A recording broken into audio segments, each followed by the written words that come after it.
কবরস্থান নিয়ে চলছে এক ধরনের ফতোয়াবাজি। রাজধানীতে এ ধরনের কোনো ঘটনা না ঘটলেও দেশের বিভিন্ন জেলা এবং গ্রামাঞ্চলে এই ধরনের ফতোয়াবাজি চলছে। বলা হচ্ছে কবরস্থানে মহিলাদের প্রবেশ নিষেধ। রাজধানীর আজিমপুর কবরস্থানে আমরা দেখছি সেখানে কোনো বাধা নেই। আমরা বনানী কবরস্থানেও দেখতে পাব মহিলাদের প্রবেশে কোনো বাধা নেই, কিন্তু দেশের অন্যান্য স্থানে ফতোয়াবাজরা মহিলাদের কবরস্থানে প্রবেশে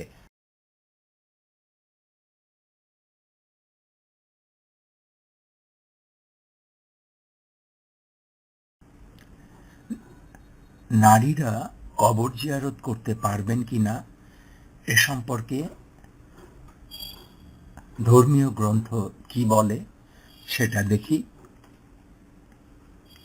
মনে রাখতে হবে, কবর জিয়ারত মানুষকে পরকালের কথা স্মরণ করিয়ে দেয়, দুনিয়ার অপরাধ কর্মকাণ্ড থেকে মুক্ত রাখে। এ কারণেই কবর জিয়ারত করা সুন্নাত। এ সুন্নাত আমল কি শুধু পুরুষের জন্য? নারীরা কি বাবা মা, স্বামী, সন্তান, আত্মীয় স্বজনের কবর জিয়ারত করতে পারবে না? এ সম্পর্কে ইসলামের দিক নির্দেশনাই বা কি? রাসূলুল্লাহ সাল্লাল্লাহু আলাইহি ওয়াসাল্লাম আর উম্মতকে কবর জিয়ারত করতে বলেছেন। এটি একটি সুন্নাতি আমল। তবে একসময় নারীদের কবর জিয়ারতে নিষেধাজ্ঞা থাকলেও পরবর্তীতে তা তুলে নেওয়া হয়েছে। ইসলামের প্রথম যুগে নারীদের জন্য কবর জিয়ারত করা নিষেধ ছিল। পরে নারীদের কবর জিয়ারতের অনুমতি দেওয়া হয়।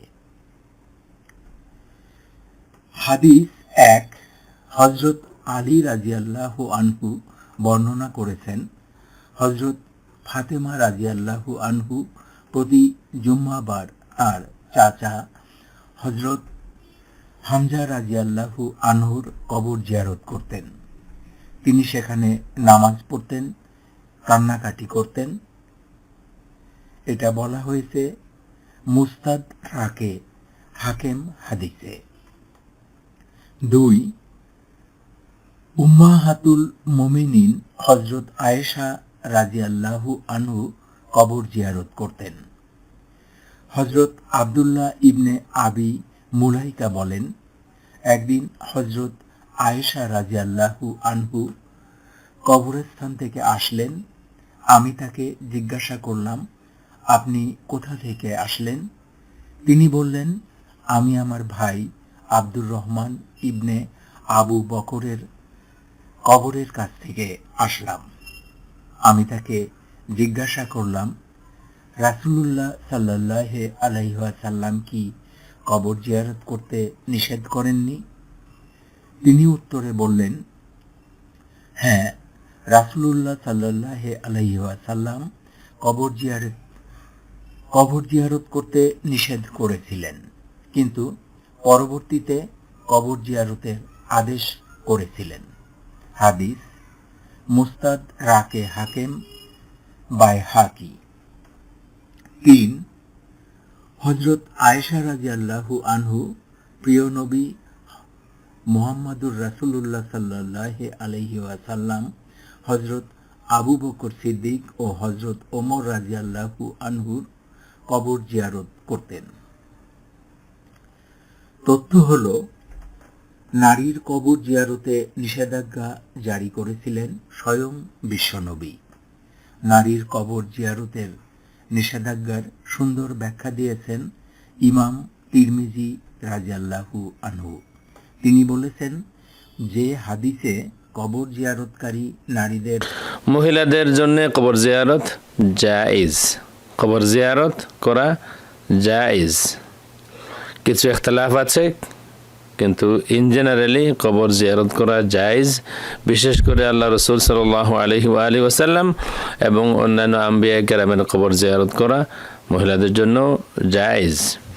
আসুন আমরা প্রথমে কয়েকটি হাদিস দেখব এবং এরপরে আমরা হানাফি মাযহাবের দুটি কিতাব দেখব।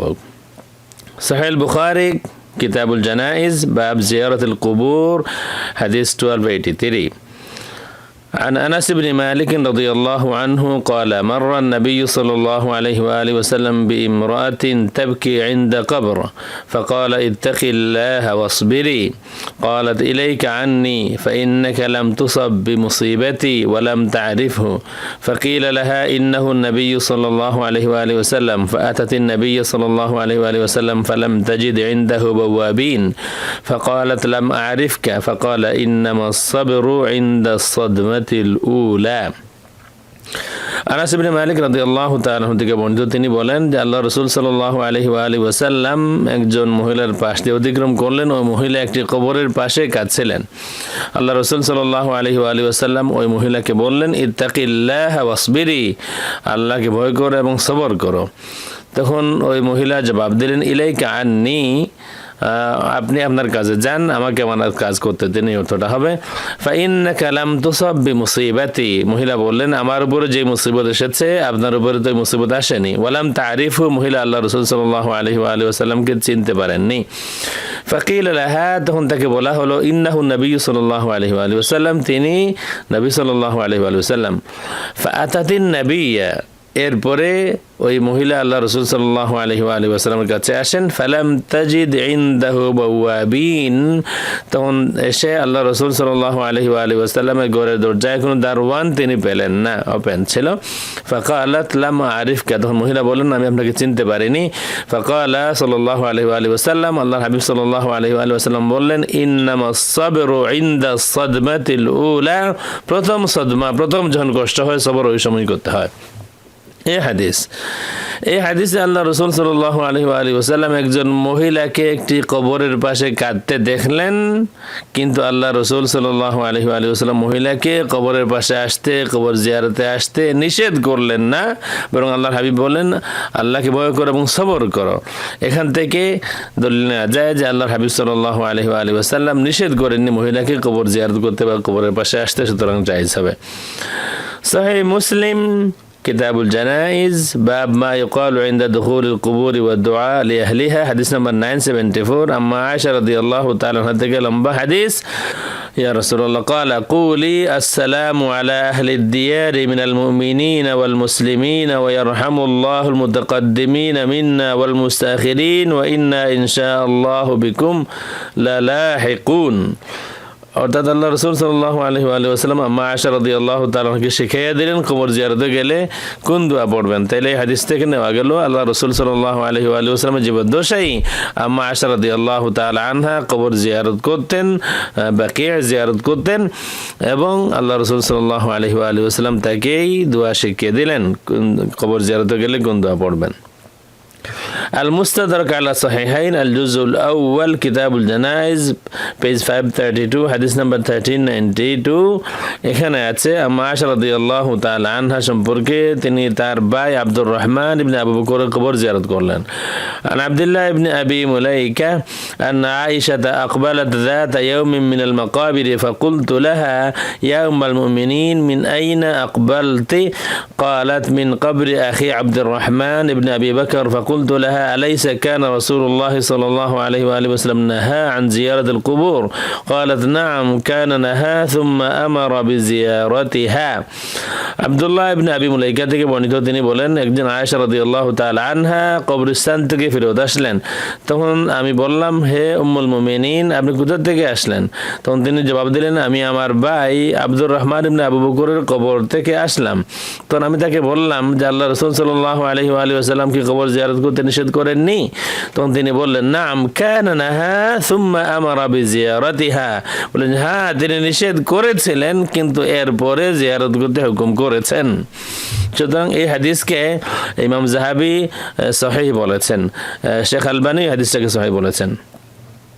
আন্না আয়েশা রাদিয়াল্লাহু আনহা আকবালাত যাতা ইয়াউমিন মিনাল মাকবারা, ওই যে মাকবারায় গেলেন এবং কবর জিয়ারত করে আসলেন, এবং আব্দুল্লাহ ইবনে আবি মুলাইকা বললেন যে আল্লাহ রাসূল সাল্লাল্লাহু আলাইহি ওয়া আলিহি ওয়াসাল্লাম কি কবর জিয়ারত করতে নিষেধ করেননি? তখন তিনি বলেন নাম সুম্মা আমারা বিজিয়ারাতিহা, হ্যাঁ নিষেধ করেছিলেন, তারপরে হুকুম করেছেন।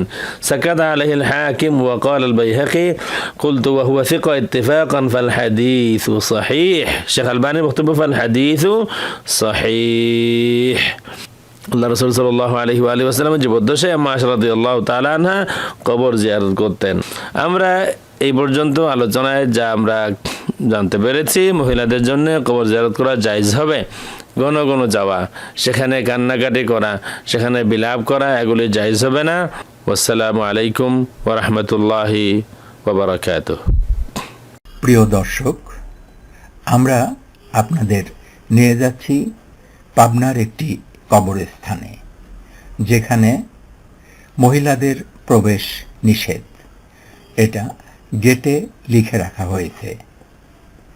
এই কবর পরিচালনা করেন এমন একজন ব্যক্তি যিনি সাবেক জাসদ নেতা। জাসদের কাছ থেকে এই ধরনের প্রত্যাশা কারো জন্যই কাম্য ছিল না, অথচ বাস্তবে ফতোয়াবাজদের কবলে পড়েছে কবর। পাবনায় দুটো কবর, একটা আরিফপুর গোরস্থান, সেখানে এ ধরনের কোনো নিষেধাজ্ঞা নেই, কিন্তু এই বালিয়া হালট গোরস্থানে এই নিষেধাজ্ঞা রয়েছে।